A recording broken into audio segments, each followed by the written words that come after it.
Vijay. Okay, மலேசியர்களுக்கு வந்து தமிழ்நாட்டுல இருந்து கூட்டிட்டு வரதுக்கு வேற ஆக்ட்ரஸே கிடைக்கலையா? சீரியஸா சொல்றேன், எவ்வளோ ஆக்ட்ரஸ் இருக்காங்க. எதுக்குங்க விஜயை கூட்டிட்டு வந்தீங்க? டிசப்பாயிண்ட். உங்களுக்கு தெரியுமா, ஒரு வருஷம் ஆடியோ லான்ச் பண்றீங்க, ஓகேவா? தமிழ்நாட்டுல தான் பண்றீங்க.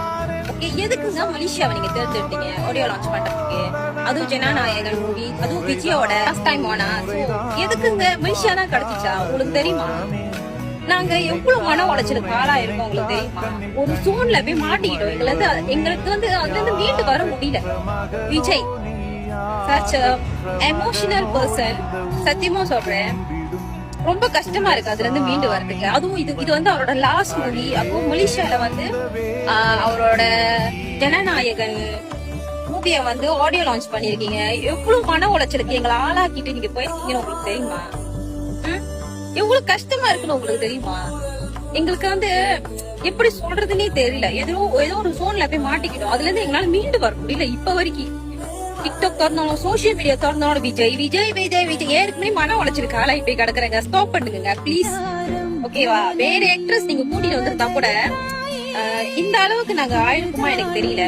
பட் விஜய் கூட்டிட்டு வந்து அது லாஸ்ட் மூவி, ஐயோ, அது வந்து கண்ணுக்குள்ளே இருக்கு சத்தியமா.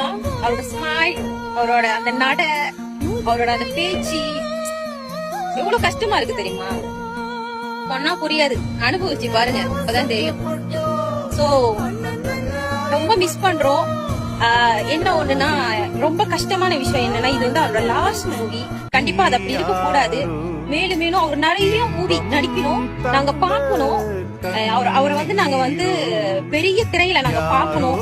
அவர் சொல்றதை விட எனக்கு அவர் ரொம்ப ரொம்ப பிடிக்கும். என்ன ஒண்ணு, நேரா போய் போட்டோ தான் பிடிக்க முடியல. ஓகே, தூரத்துக்கு பாத்துட்டோம்ல, அதுவே போதும் எங்களுக்கு.